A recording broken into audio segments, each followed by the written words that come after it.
Hi, my name is Tisdell and I'm here to share a few resume writing tips with you. The process that I find the easiest to write is using a competency interview framework. The best framework I find is CAR.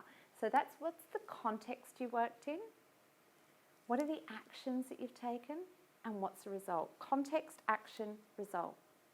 It's the best way of answering questions in an interview. And when we start writing our resume, we start with a context. And that's fine when you're just brain dumping your ideas onto the page. But look very critically at how many times you've mentioned that context. And if that context, that situation that you were working in, think very carefully, is that what you want to do? So an example is, I met somebody yesterday and he was in financial services and he hates financial services, has been in it for like 20 years, desperate to get out. What does his resume have all through it? Financial services. If you don't want it, don't talk about it. Remove the context or at least shift it, like just dilute it and shift it to a different part of your resume. You really want to be starting strong, and you want to be starting strong with the actions. What are the actions you've done? What's the difference that you've delivered? So looking at your job adverts, you're looking at what are the actions that the keyword that your adverts are looking for.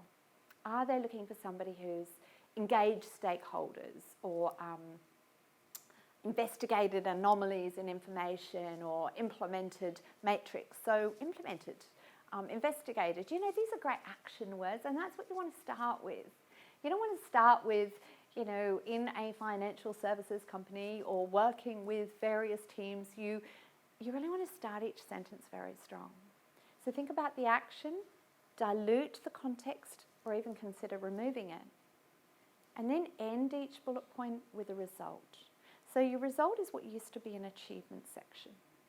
I say used to be because if you've got a separate achievement section, unless you're a CEO, or you're a salesperson, you're asking the recruiter to make a jigsaw of putting all of your experience together.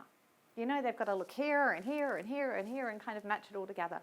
So if you've got one bullet point that starts with your action, talks a little bit about the context in relevant, relatable terms, and then it finishes on the result in percentages, dollars, time, something that's different. You've got a nice little story right there in that bullet point. I hope that was helpful to you today. Thanks for listening.